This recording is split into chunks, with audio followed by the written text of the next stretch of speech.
Queridos, nos dias 1, 2 e 3 de agosto, nós teremos a 5ª edição do Retiro de Transformação, amém? Se você ainda não se inscreveu, se inscreva, participe, vai ser uma bênção. E após o Retiro de Transformação, nós vamos começar aqui na igreja um projeto.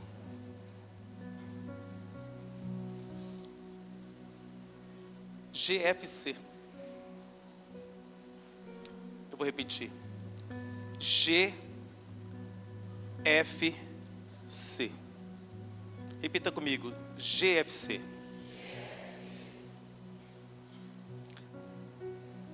Grupo Filhos em Comunhão. Amém?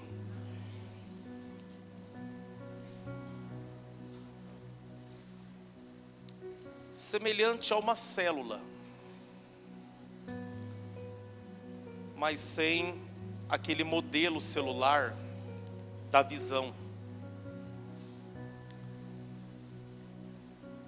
Na verdade, é para aproximar mais o corpo de Cristo, principalmente aqueles que vão passar pelo retiro. Nós vamos levantar casais líderes, começando pelos pastores e os demais líderes da igreja, líderes de departamento. E nós vamos estar passando para cada líder, vamos estar selecionando 10 pessoas. Serão 7 encontros, um por semana. E nesses encontros, eu vou estar elaborando, não vou chamar de apostila, porque senão eu estou diminuindo meu sonho. Vou lançar um livro com os temas, os 7 temas que vai ser trabalhado nesses encontros. Cada semana, um tema. Então vai ser um encontro de 1h30, não precisa ser específico todos os encontros na mesma casa.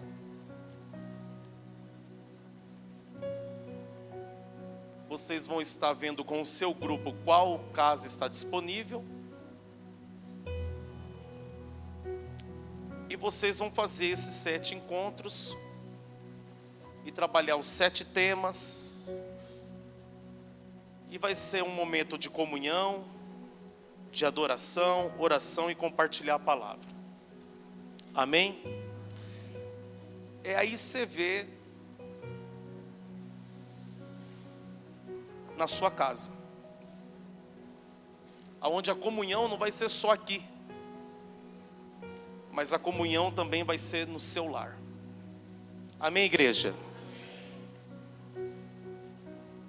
Quem está feliz com esse projeto aí? Quem? Vai ser uma bênção. Nós estamos em movimento, nós estamos focados na nossa missão. Nós estamos como Neemias, nós estamos em cima do muro e não podemos descer agora. Amém? Às vezes algumas pessoas falam: pastor, o senhor está diferente. Certas situações o senhor não está reagindo. Tem coisas que o senhor não está respondendo. É porque eu estou focado na minha missão. Amém? Então nós não podemos descer do muro agora não. Amém, filhos? Capítulo 25. A Lu e o Marino está aí, Deus abençoe. Vou pedir para um obreiro já pegar a ficha de membro e entregar para eles já. Já fica aqui com a gente, em nome de Jesus. Capítulo 25, verso 1 está escrito assim. Obrigado, filha. Então o reino dos céus será semelhante a 10 virgens que tomando as suas lâmpadas, saíram para o encontro com o noivo. E 5 delas eram prudentes, e 5 loucas. As loucas, tomando as suas lâmpadas, não levaram azeites consigo, mas as prudentes levaram azeite em suas vasilhas com as suas lâmpadas. E tardando o esposo, tosquenejaram, adormeceram. Mas à meia-noite, ouviu-se um clamor: aí vem o noivo, aí vem o noivo. Sair-lhe ao encontro. Diga comigo assim: aí vem o noivo. Então todas aquelas virgens se levantaram e prepararam as suas lâmpadas. E as loucas disseram às prudentes: dai-nos do vosso azeite, porque a nossa lâmpada se apaga. Mas as prudentes responderam, dizendo: não seja caso que nos falte a nós e a vós. E diante aos que vendem, e comprai-o para vós. E tendo elas ido comprá-lo, chegou o esposo, e as que estavam preparadas,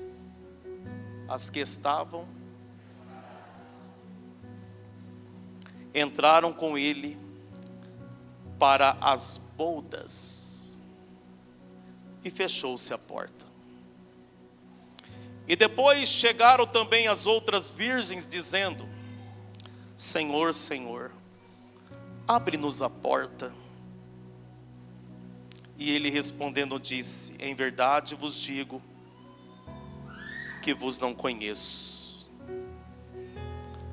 Vigiai, pois, porque não sabeis o dia e nem a hora em que o Filho do Homem há de vir. E vocês dizem amém. Para esta noite eu quero ministrar uma mensagem com o seguinte tema: preparados para o encontro. Preparados para o...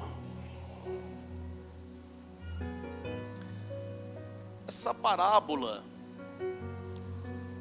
ela é chamada de parábola das 10 virgens. Essa parábola, ela traz lições espirituais para as nossas vidas. Lições em que nós devemos observar atentamente, haja vista que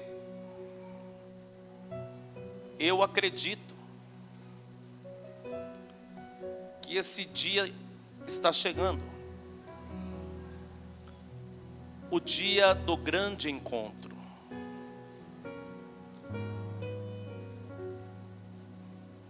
Eu acredito que Jesus já está à porta, que Jesus está voltando.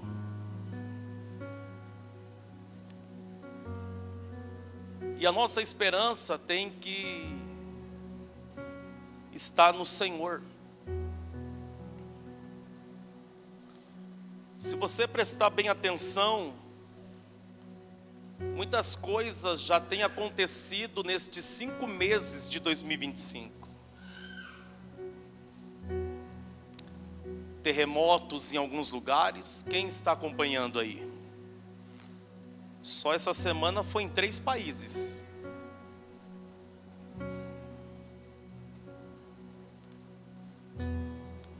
Tempestades no deserto,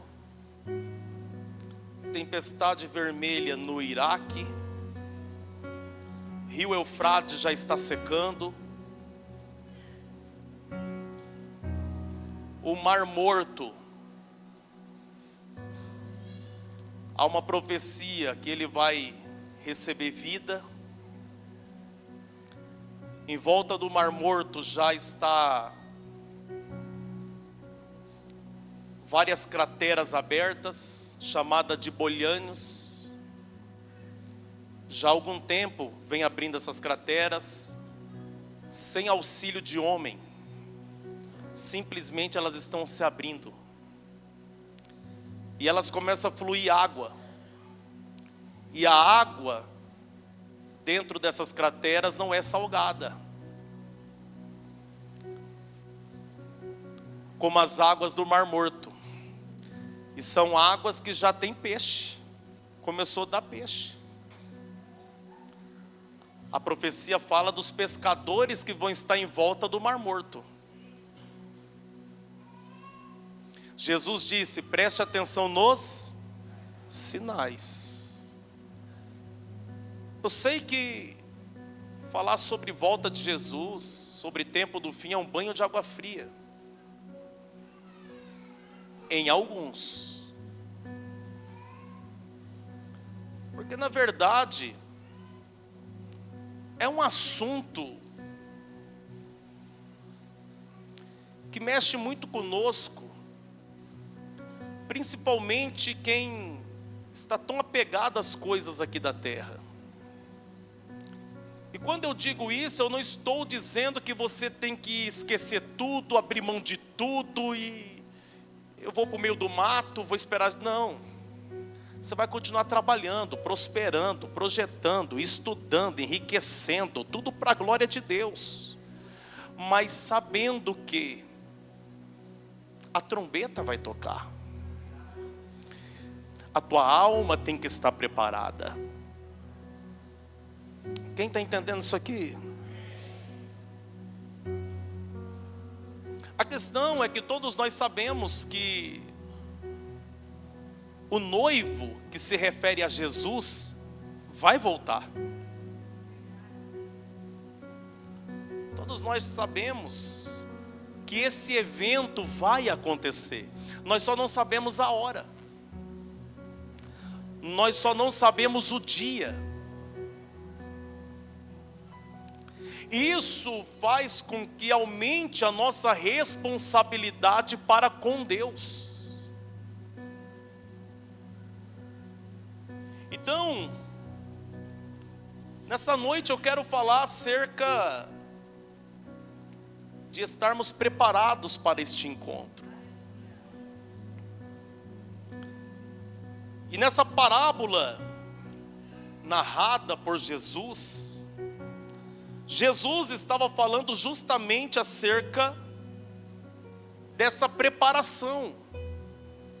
Quando Jesus ele contou essa parábola, ele estava na verdade falando acerca da importância de estar preparados.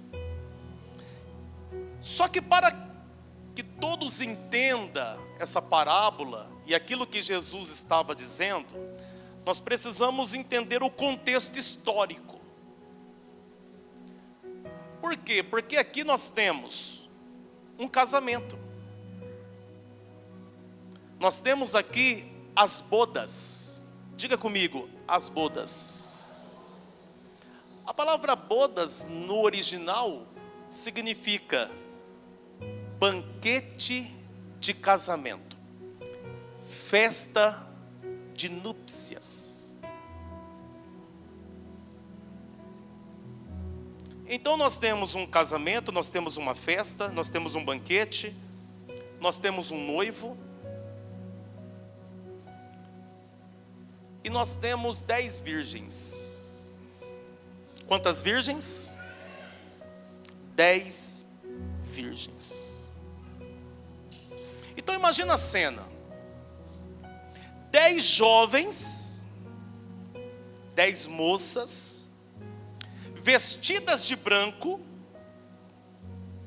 lâmpadas acesas, esperando ansiosamente o noivo. Porém, destas 10, 5 são chamadas de prudentes, dependendo da sua tradução, de sábias, e 5 de loucas, ou insensatas, ou imprudentes. E nós vamos entender o que diferenciava elas. Mas para isso nós precisamos entender o contexto histórico. Diga amém. O casamento judaico no século I,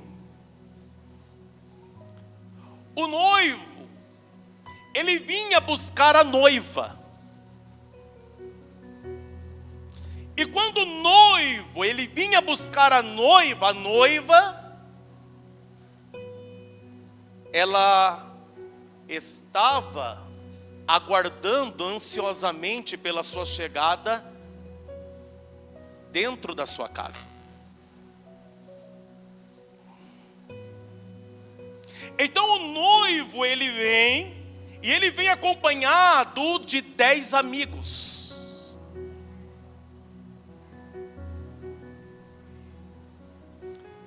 E isso é chamado de comitiva do noivo. Então o noivo vem com seus amigos, e os seus amigos vêm fazendo festa. Então o noivo, ele vai até a casa da noiva para buscá-la e levá-la até o local da cerimônia. Só que a noiva também tinha que ter as suas amigas, e que era 10 virgens. Quantas virgens? 10. Então estas virgens, as amigas da noiva, elas ficavam na porta, esperando o noivo com as suas lamparinas. E por que lamparina? Porque a festa iniciava à noite. Então elas ficavam com as lamparinas na porta, aguardando a chegada do noivo. E quando o noivo, ele estava chegando, e elas escutavam o barulho da comitiva do noivo, uma delas gritava, dizendo: aí vem o noivo. E elas levantavam com as suas lamparinas para iluminar o caminho. Então as virgens aqui não são mulheres que vão casar com ele. Porque muitas pessoas imaginavam que o noivo vinha e casava com 10 virgens. Pronto, já misturou cultura muçulmana com... Nem no muçulmano casa com 10 de uma vez.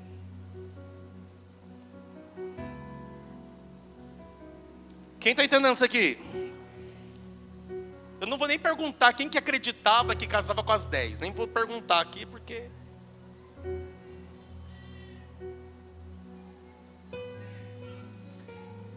O noivo representa na parábola Cristo. Ele é o noivo.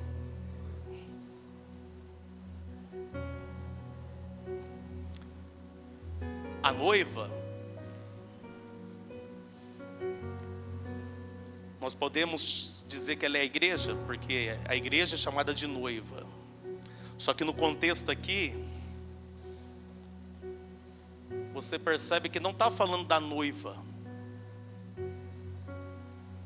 Está falando das virgens, as amigas da noiva, aquelas que acompanham a noiva para as bodas. Nós sabemos que existe uma igreja que vai se encontrar com o noivo.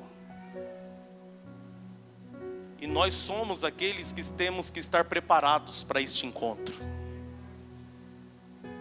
Quem está entendendo isso aqui? Então presta atenção. Deu para entender um pouco a cultura judaica do século I, como que era? Comitiva do noivo, comitiva da noiva. Amigos do noivo, amigas da noiva. Amém? Mas tinha um detalhe. O noivo não dizia a hora que chegava. Elas sabiam qual era o dia, mas não sabia o horário.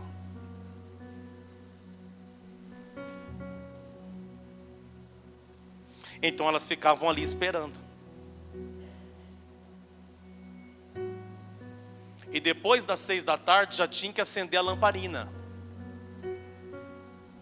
Então elas acendem a lamparina às 6 da tarde. Às 10. E sabe o que é interessante? É que as 10 estavam vestidas de branco, representando a sua pureza, porque as 10 eram virgens. As 10 tinha lamparinas. As lamparinas das 10 estavam acesas. Pastor, mas por que então 5 é louca, 5 é prudente? Por quê?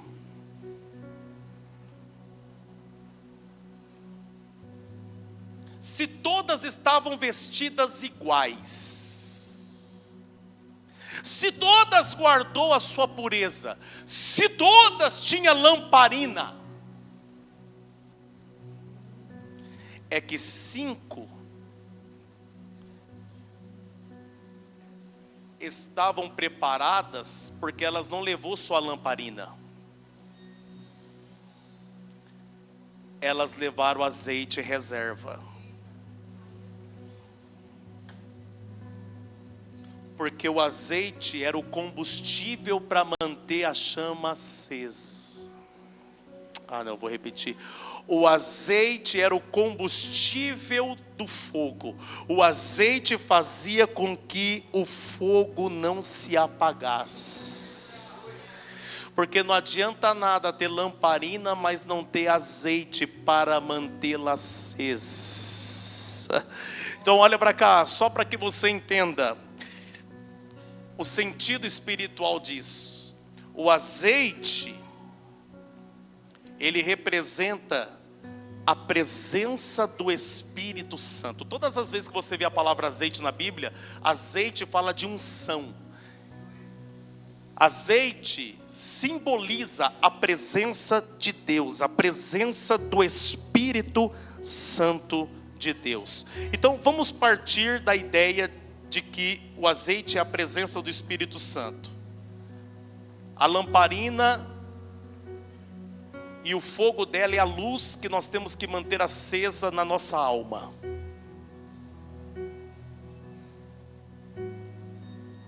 Cinco se preocupou em buscar a presença,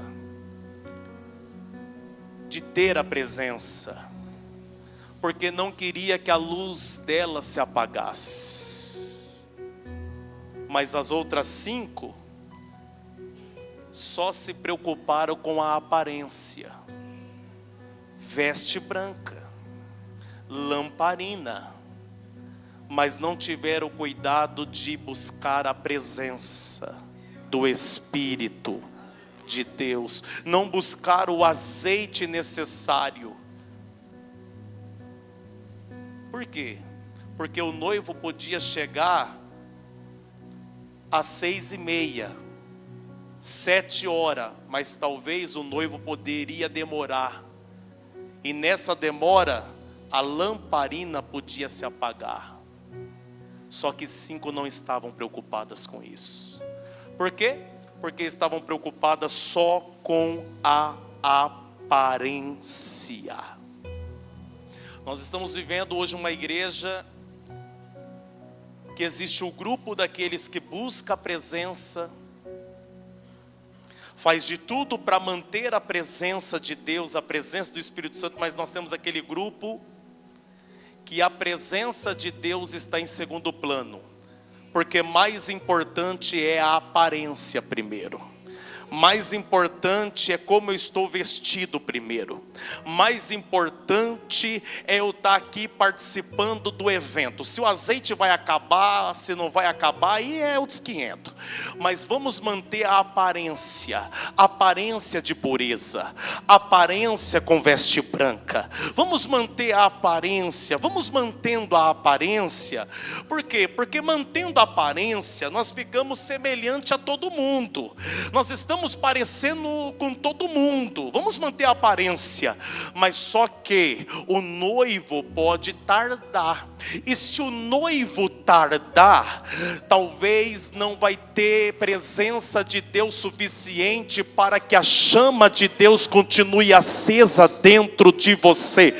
E todos nós precisamos entender que a chama, ela tem que arder continuamente. O fogo tem que queimar continuamente. Ele não pode se apagar. Não, eu vou repetir. O fogo de Deus, que é a luz de Deus dentro de mim e de você, ele não pode se apagar. Amanhã eu vou atrás de mais combustível, amanhã eu vou buscar mais azeite. Não, talvez amanhã não vai mais dar tempo, talvez amanhã vai ser tarde demais. Nós temos que estar preocupados com o agora, nós temos que estar preocupados com o hoje. Quando se trata de reino de Deus, nada fica para amanhã, tem que ser agora, tem que ser hoje.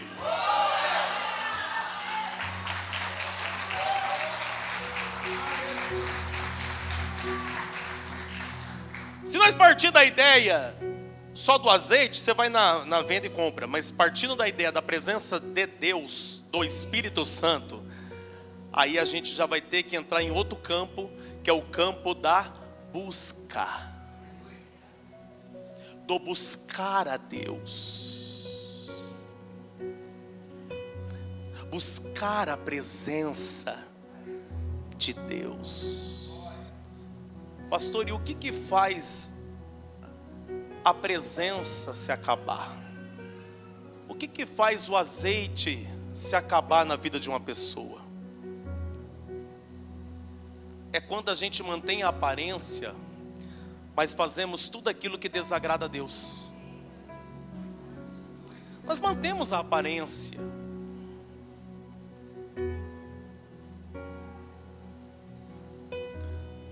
mas as nossas atitudes não é de quem está buscando a presença. Não. As nossas escolhas não é de alguém que está buscando a presença. Não. Sabe o que é interessante? É que o tempo foi passando, foi escurecendo, a hora foi passando, e às 10 adormeceu. E eu digo que o problema não é você adormecer. Porque se você adormecer, mas você tem presença, se você adormecer, mas você tem reserva, não tem problema nenhum.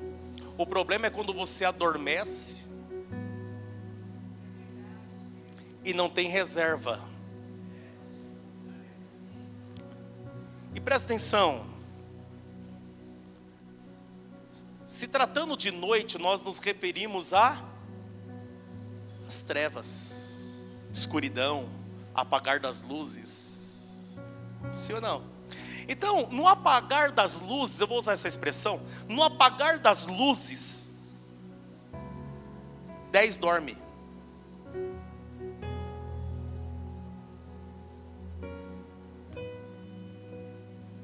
Só que no apagar das luzes, 5 tem presença. mais 5, a presença não tem. E o fogo, a chama, está apagando e elas não estão percebendo. Porque está escuro, mas a lamparina da outra, da amiga, ainda está acesa, então está iluminando. Então eu não estou preocupado com a minha chama que está apagando.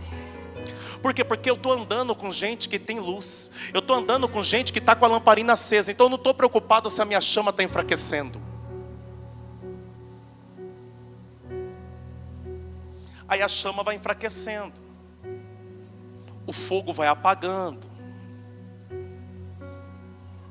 Então tem gente que no apagar das luzes, ele mantém o fogo. Ele mantém a presença. No apagar das luzes, ele não muda quem ele é. No apagar das luzes, ele continua sendo o mesmo. Mas tem gente que no apagar das luzes, a presença está indo embora. No apagar das luzes, o fogo está apagando. No apagar das luzes. E quando a gente fala do apagar das luzes, a gente está se referindo àquilo que muita gente não está vendo. Apagou a luz. Ninguém está vendo.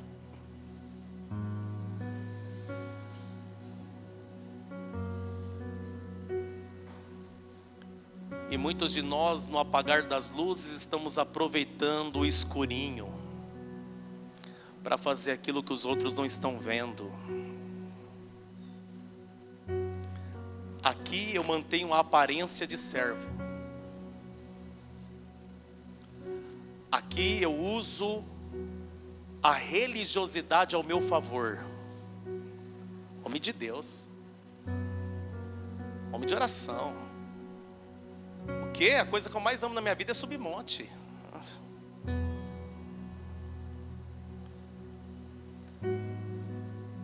Mas pego emprestado e não pago.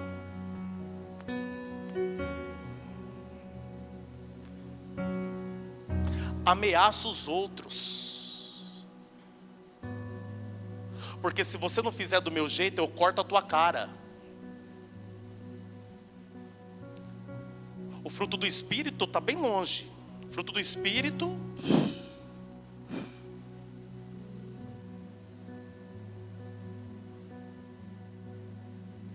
No apagar das luzes, eu faço aquilo que Deus abomina. Você sabia que tem um pecado que ele é pior do que assassinato? Você sabia disso? Quem sabia disso? Tem um pecado que ele é o pior pecado. É um pecado abominável para Deus. Ele é pior do que o adultério. Pastor, como assim? Lashon hara é o maior pecado. Projeta para mim Provérbios 6. Se não me falha a memória, acho que é verso 16.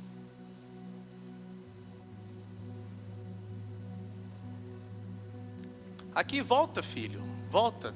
O 16, filho. Isso. Estas 6 coisas aborrece o Senhor. E a 7ª, a sua alma abomina. Então vamos lá. Olhos altivos, língua mentirosa. Porque talvez a língua mentirosa aqui é daquela pessoa que mente, mas não está prejudicando ninguém, ela está prejudicando a si mesma. Quem está entendendo? Mãos que derramam sangue inocente e coração que maquina pensamentos viciosos e pés que se apressa a correr para o mal. E testemunha falsa que profere mentiras. Agora a 7ª. E o que semeia contenda entre irmãos. Lashon hara, o pior pecado que tem é a língua maldita, que faz contenda no meio do arraial dos irmãos. É o que vai semeando contenda no meio da comunhão. Para Deus, Quem faz isso é pior do que o assassino que acabou de matar um inocente no trânsito.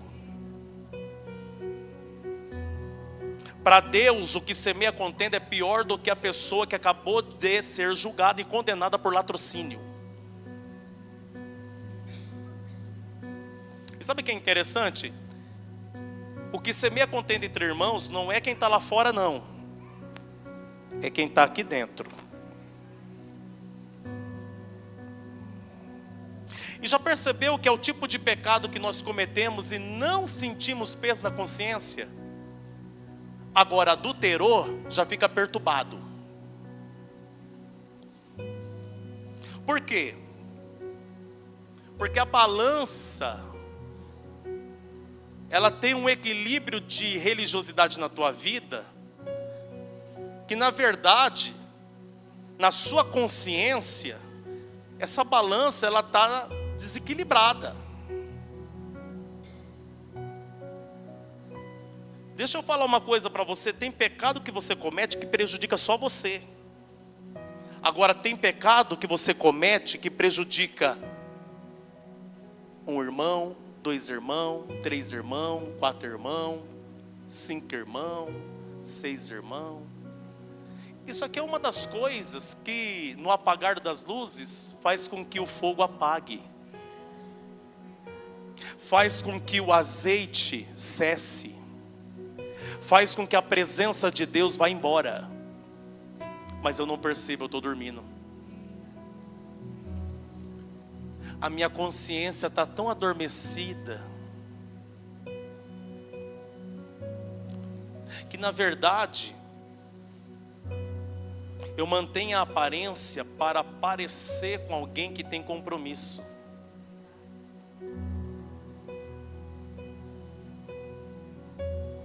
Pastor, eu não vim num domingo como esse, eu vi uma palavra dessa não, pastor. Pastor, eu vim aqui, eu vi aquela palavra, sabe aquela palavra assim? Ela dá um up na gente, assim, ela deixa a gente animado. A gente já entra segunda-feira assim, yes, Jesus, wow, hey. A gente já começa assim, pastor. Eu vim aqui, eu ouvi aquela mensagem, assim, pastor, sabe, assim, eu até prego essas mensagens, sabe?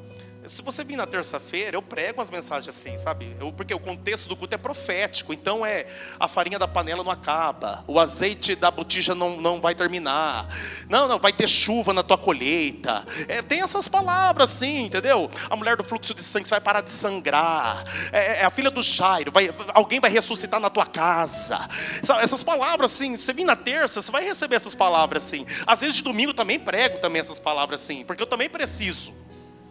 Essas mensagens também alimentam a minha alma. Mas como sacerdote dessa igreja, profeta dessa igreja, eu não posso pregar só isso. Eu tenho que ter responsabilidade com o corpo de Cristo. E eu preciso preparar você que é ovelha do supremo pastor que é Jesus, e eu vou ter que te apresentar naquele dia. E ao invés de eu te dar alimentos para te fortalecer na fé, eu te dei miojo. E você não conseguiu nem chegar lá para aquele encontro. Quem está entendendo? Quem está recebendo a mensagem aqui hoje? Quem está recebendo? Então presta atenção. As lamparinas apagou. Só que a Bíblia diz que à meia-noite, qual é o horário? Qual é o horário? Pastor, por que meia-noite? Porque meia-noite na Bíblia fala do fim de um ciclo. Eu vou repetir. O horário da meia-noite é um horário muito espiritual. Por quê? Porque meia-noite, horário bom para orar é meia-noite. Horário bom para orar é 3 da manhã. Quem está entendendo? Meia-noite no mundo espiritual é o encerramento de um ciclo para nascer outro. Quem está entendendo isso aqui? E aí você tem que entender que o noivo, ele vem num horário improvável. Ele vai vir quando você não está nem esperando. Aí ele vai vir. meia-noite, horário em que a noite é mais escura. É nesse horário que a comitiva do noivo está chegando, tocando tamborim, fazendo festa, cantando.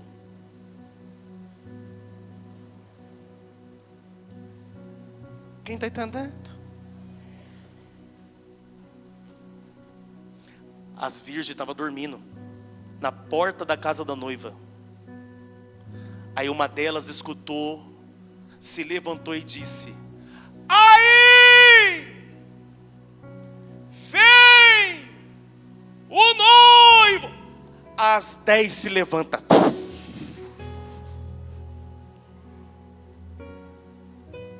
Só que a lamparina só de 5 ainda estava acesa. As outras olharam para aquelas que a lamparina está acesa e disse: dá um pouquinho para nós. Vou trazer para o contexto espiritual. Se tratando de presença de Deus, eu não posso te dar. Você tem que buscar.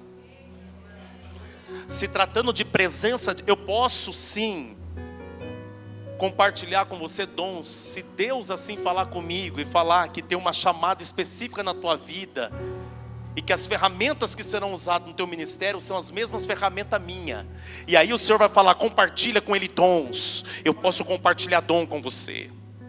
Agora, quando se trata de presença de Deus, aí é cada um por si.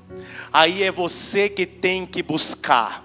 É você que tem que estar lá na presença do Senhor, recebendo azeite. Aí é com você, meu filho. Quem está entendendo? Assim que eu falou: dá um pouquinho. Olha as prudentes. Vai buscar vocês. Se nós der para vocês e acabar o nosso também? Não. Aí às 5 sai para buscar o azeite. Meia-noite, vai achar onde?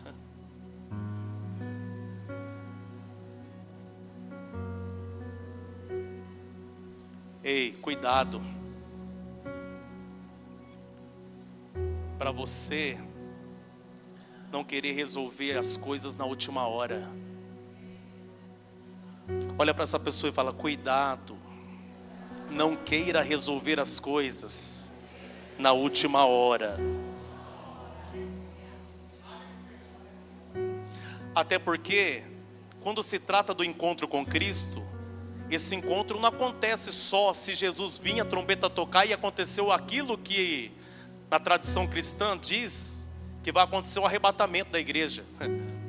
Não, o encontro com Cristo acontece todo dia.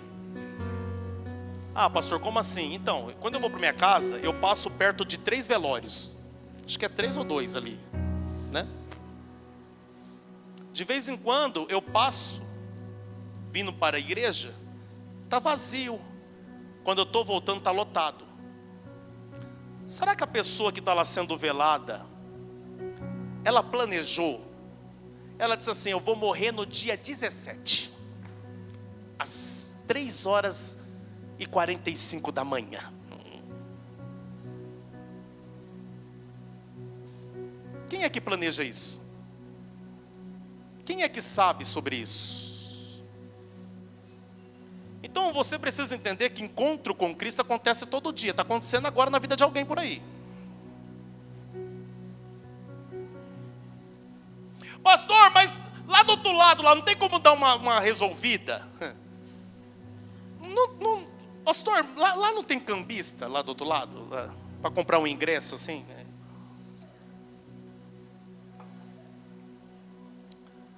Ô pastor, assim, não dá para acreditar assim e crer assim, num purgatório, assim, tá?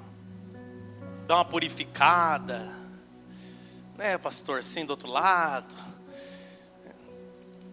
Não, porque Hebreus 9 está escrito: ao homem cabe morrer uma só vez e depois disso vem o juízo. Mas isso também não nos dá, presta atenção nisso aqui, o direito de julgar ninguém.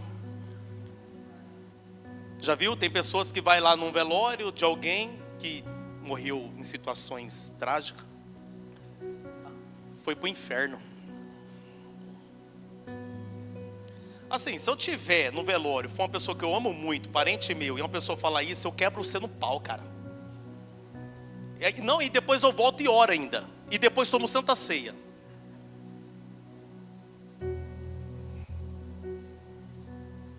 Vocês estão entendendo? Porque a Bíblia diz, não julgue para que você não seja julgado.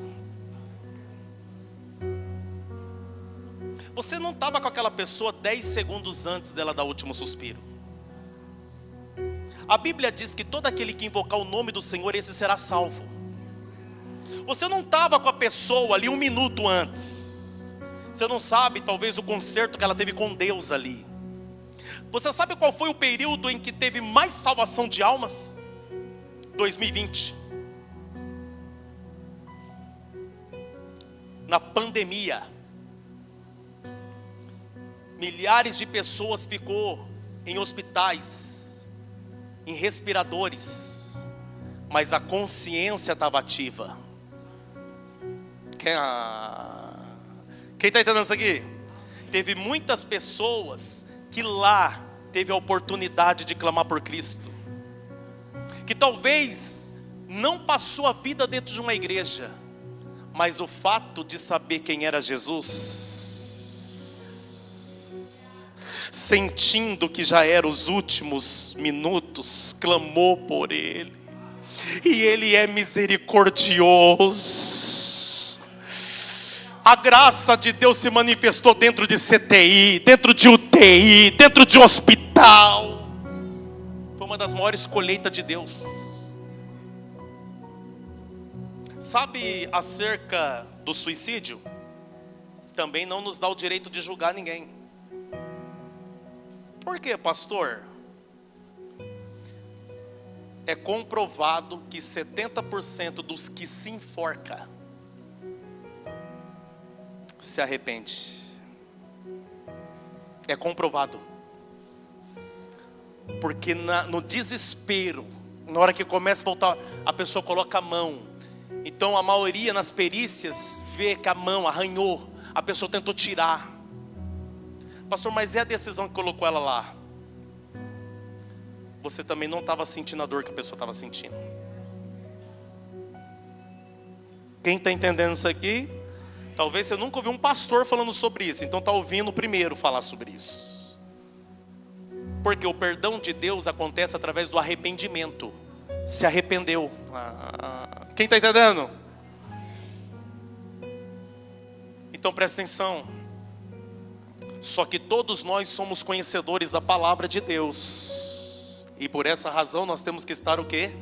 Preparados. Nós não vamos esperar as luzes apagar.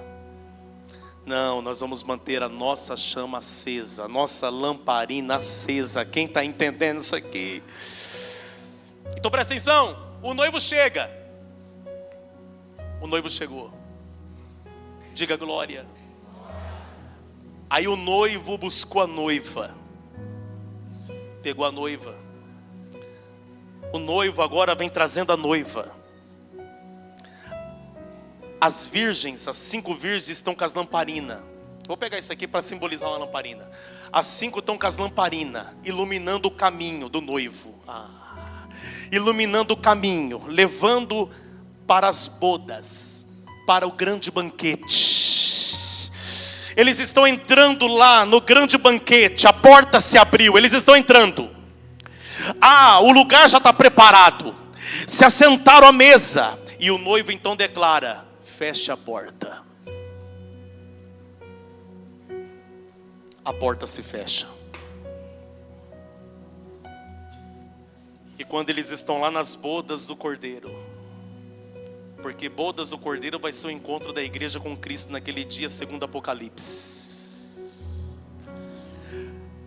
Lá vem as loucas, batendo na porta. Abre a porta! deixe-nos entrar.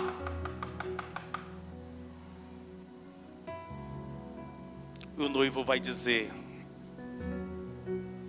eu não vos conheço. Em outras palavras, vocês tiveram tempo para se preparar. Vocês tiveram tempo para buscar a minha presença. Vocês tiveram muito tempo. Eu até tardei para dar tempo. Eu até esperei para dar tempo. Porque eu dei a minha vida no Calvário, foi por todos vocês. Eu não queria perder você. Não, eu não tenho prazer. Eu não tenho prazer na tua morte. Eu não tenho prazer. Não, eu não tenho prazer. Eu dei tempo, mas vocês não buscaram. Vocês não se prepararam. É semelhante à história de Noé, da arca de Noé. Foi 100 anos construindo a arca, gente. Foi 100 anos, as pessoas vendo Noé construindo uma arca. E Noé, todos os dias, o pregador da justiça, dizendo: olha, vai vir um dilúvio. Olha, vai chover. Olha, vai destruir tudo. Olha, vai acabar com tudo. Por quê? Porque a semente do homem é maligna. Aí nós vamos ter que falar dos nefilins, mas deixa para lá, porque senão alguém vai ficar bravo comigo. Mas aí por causa dos nefilins que Deus destruiu. A semente foi contaminada, mas aí é outro assunto. Mas presta atenção. 100 anos! Ninguém se preocupou. Aí o Noé entrou com a esposa, com os filhos, com as nora, com os animais. E a Bíblia diz que o anjo fechou a porta do lado de fora, porque sabia que Noé, ele abriria a porta. 100 anos. Ninguém se preparou. Mas quando começou a chover, as pessoas foram lá na porta da arca. Está chovendo aqui fora. Agora a gente acredita no que você disse. Agora a gente acredita. Abre a porta. Queremos entrar. A água está subindo. Nós vamos morrer aqui do lado de fora. Abre a porta, sem coração. Abre a porta.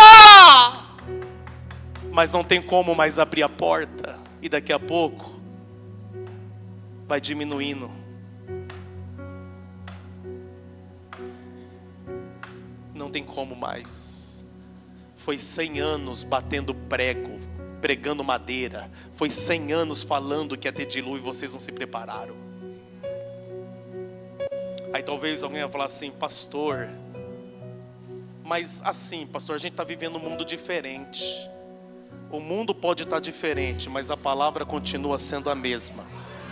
O mundo pode estar diferente, mas o Cristo continua sendo o mesmo. O mundo pode estar diferente, mas não teve outra cruz que nos salvou. Foi aquela cruz que Ele foi pregado nela e morreu pelos nossos pecados. Ele continua o mesmo. A pergunta que eu quero fazer: como que está a sua lamparina? Como que está a luz da sua lamparina?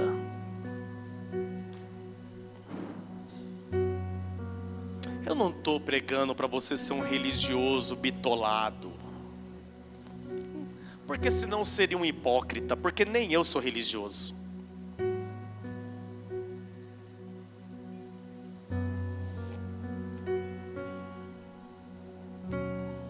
Mas quando se trata da alma, ela tem que estar em paz com Cristo. Olha para essa pessoa que está perto de você. Pergunta: como que está a chama da sua lamparina?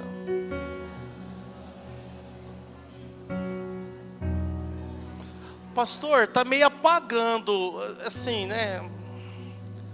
Reino de Deus não é muito minha prioridade, assim. O fato da sua lamparina estar apagando não te preocupa, não?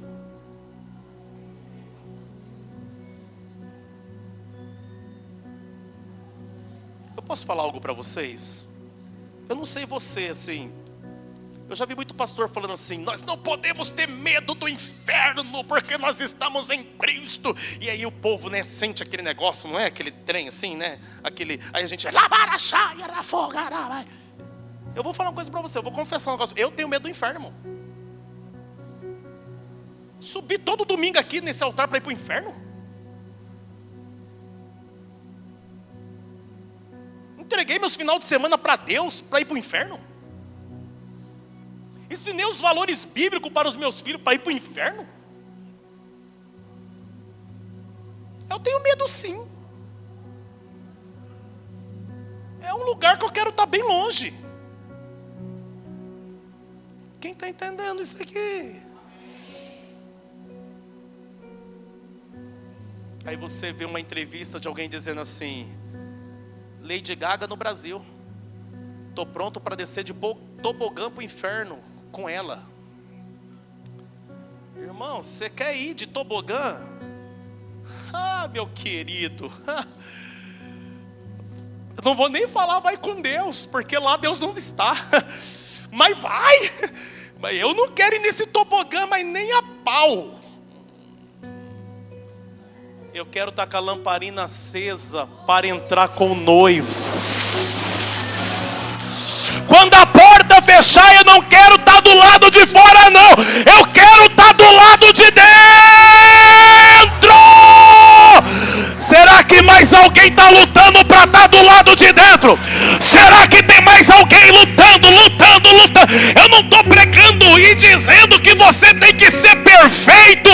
Não, porque nem os homens da Bíblia foi perfeito. Davi, que era segundo o coração de Deus, dos 10 mandamentos do decálogo, ele infligiu 8 daqueles mandamentos. Ele não foi perfeito.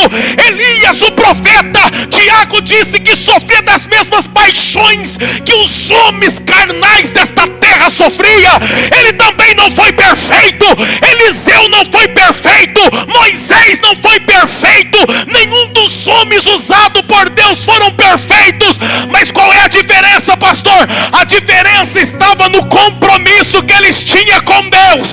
E era esse compromisso que fazia que quando eles erravam, quando eles pecavam, fazia eles correr para o colo de Deus e dizer: Senhor, me perdoa, não tira a tua presença da minha vida. Eu não vivo sem a tua presença. Davi disse: não retiras a tua presença de mim. Moisés disse: não, Senhor, não deixa eu caminhar por esse deserto sem a tua presença. Todos eles priorizavam a presença. Não era perfeito, mas eles lutavam pela presença de Deus. Eu digo a vocês, o pastor de vocês não é perfeito. Eu sou cheio de falha. E se tem alguém falando mal de mim por aí, eu digo a vocês, eu sou pior do que o que essa pessoa está falando. Eu sou muito pior. Eu não sou um anjo. Não queira me conhecer nos meus dias mais irados. Mas eu estou lutando para manter a minha lamparina acesa. Eu não sou perfeito, mas quando eu percebo que a presença de Deus está saindo de mim, começa a me dar um desespero. Porque a gente sente quando a chama está apagando. A gente sente. Sabe aquele dia que você vai orar, que parece que você não está sentindo nada? Parece que começa a me dar um desespero na alma. Será que isso também acontece com você? Aquele dia, aquele momento que você sente que a chama já não está mais tão como antes. Como que você fica? Tranquilo? Ou começa a te dar um desespero na alma? A minha oração hoje é que o Senhor coloque um desespero na nossa alma. A minha oração hoje é que você corre para os braços do Pai o quanto antes. A minha oração é que você busque a presença de Deus, assim como você correria para buscar qualquer coisa valiosa dessa terra. Eu quero convidar vocês a ficarem de pé. Por abaixo. Fica tranquilo que 8h25, 8h30 nós estamos indo embora. O culto começou quase 6h30 devido ao problema que nós tivemos aqui. Eu quero que nesse momento você coloque a tua mão no teu coração. Será que nós estamos tão insensíveis assim? Que nós não estamos mais sentindo nada? Isso não está nos preocupando mais?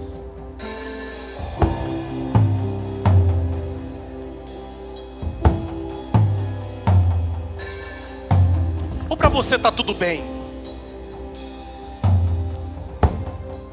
Se a chama está apagando, está tudo bem.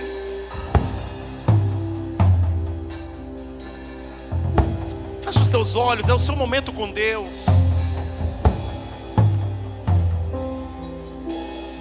É momento de você quebrantar o coração. Davi, no seu ofício, ele era um grande guerreiro. Em seu ofício, ele era violento. Em seu ofício, ele derramava sangue. Não tem ninguém aqui dentro mais valente do que Davi foi. Só que na presença de Deus, ele rasgava as vestes dele. Na presença de Deus, ele rasgava o coração dele. É por isso que ele escreveu no livro de Salmos: perto está o Senhor daqueles que têm o coração quebrantado. Perto está o Senhor.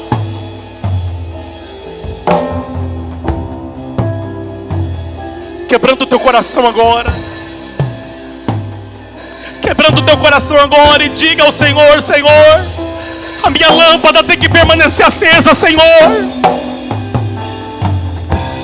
Meia-noite já vem vindo aí.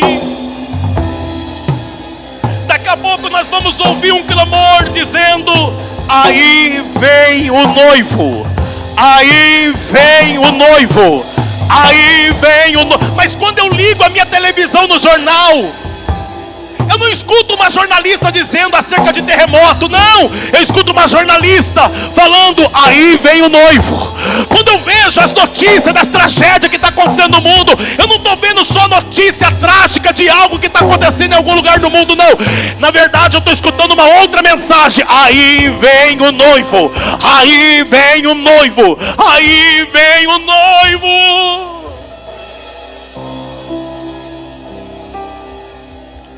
Será que as nossas lamparinas estão acesas? Tem gente que está mais preocupado com o cargo. Tem gente que está mais preocupado com o cargo de pastor, com o cargo de presbítero, de evangelista. Está mais preocupado com o status que ele tem dentro da igreja. Tem gente que está mais preocupado em ser líder. Ah, eu sou o líder. Tudo bem, você pode ser o líder, mas tem presença. Você pode ser pastor, mas tem presença. Você pode ser obreiro, mas tem presença.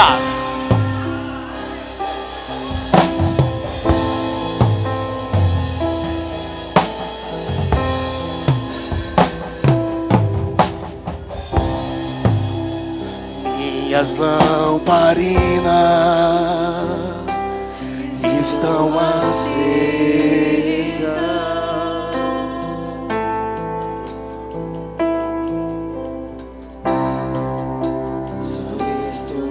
Esperando o barulho dos teus passos em direção à porta. Vai falando com Deus. É só bater que eu vou abrir pra você entrar. É só bater que eu vou abrir pra você entrar.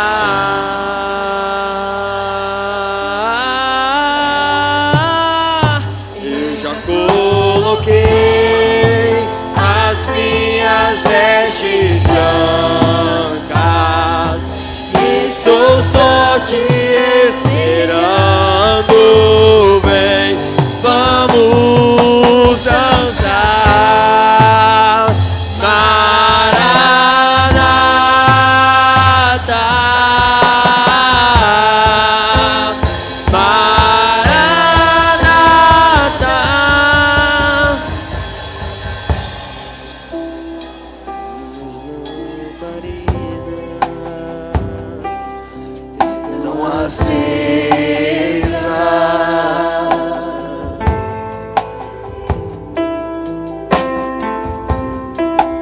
Só estou esperando o barulho dos teus passos em direção à porta.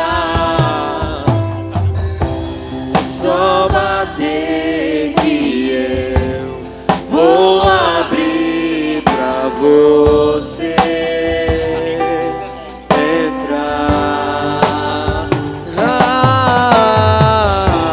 É só bater que eu vou abrir pra você. Levanta a mão quem tá com a chama acesa. Eu já coloquei As minhas vestes brancas. estou só te esperando. Vem, vamos dançar. Maranata,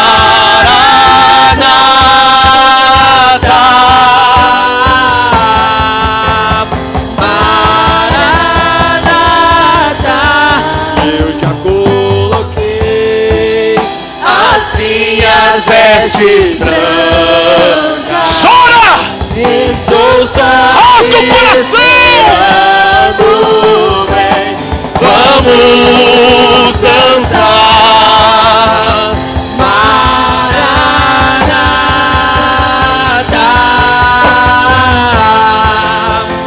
Maranata. Apocalipse 19 nos dá a descrição como que vai ser naquele grande dia. Isso aqui é o ensaio. Essa ceia é o ensaio para o grande evento que vai acontecer naquele dia. E vai ser mais ou menos assim. E depois destas coisas, ouvi do céu como que uma grande voz de uma grande multidão que dizia: aleluia, salvação, glória, honra, poder pertence ao Senhor nosso Deus, porque verdadeiros e justos são os juízos, pois julgou a grande prostituta que havia corrompido a terra com a sua prostituição, e das mãos dela vingou o sangue dos seus servos. E outra vez disseram aleluia, e a fumaça dela sobe para todo sempre. E os 24 anciões e os 4 seres viventes prostram-se diante dele e adoram a Deus, o Deus que está sentado no trono, dizendo amém, aleluia. E saiu uma voz do trono que dizia: louvai o nosso Deus, vós todos os seus servos, e vós que o temeis, tanto pequenos como grandes. E ouvi como que a voz de uma grande multidão, e como que a voz de muitas águas, e como que a voz de grandes trovões, que dizia aleluia, pois já o Senhor Deus Todo-Poderoso reina. Regozijemo-nos, alegremo-nos, demos-lhes glória, porque vinda são as bodas do Cordeiro, e já a sua esposa se aprontou, e foi-lhe dado que se vestisse de linho fino, puro e resplandecente, porque o linho fino são justiça dos santos. E disse-me: escreve, bem-aventurados aqueles que são chamados à ceia das bodas do Cordeiro. E disse-me: estas são as verdadeiras palavras de Deus. Esse dia vai chegar, esse evento vai acontecer. E eu estou olhando para aqueles que vão estar lá naquele dia. Você vai estar lá, você vai estar lá nas bodas do Cordeiro. Só quem vai estar lá faz aquele barulho que o diabo não gosta e enche essa casa de glória. Pode morar aqui, tem fogo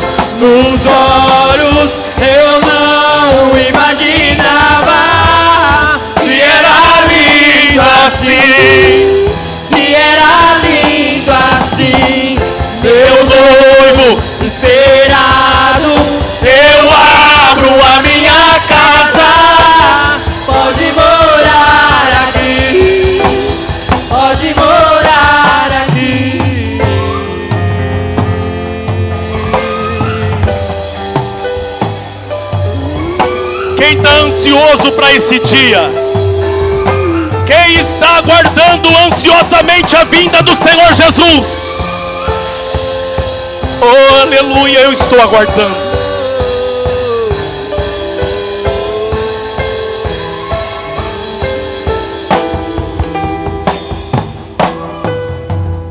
Então chegou o tempo, chegou a hora, essa é a hora que nós temos que parar com esse legalismo, com essa religiosidade,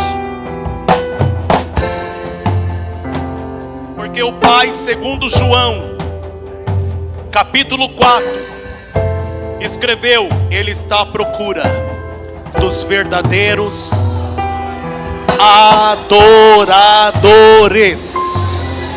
Ele está à procura dos verdadeiros adoradores.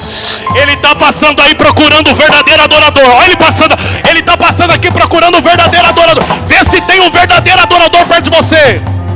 Se ele estiver adorando, se ele estiver sentindo a mensagem,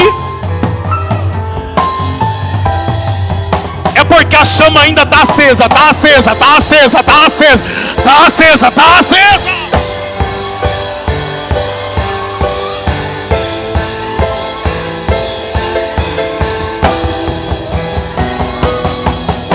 Ó, vamos para o ensaio. Isso aqui é o ensaio, vamos ensaiar? Então, os oficiais já começam a distribuir os kits da ceia do Senhor.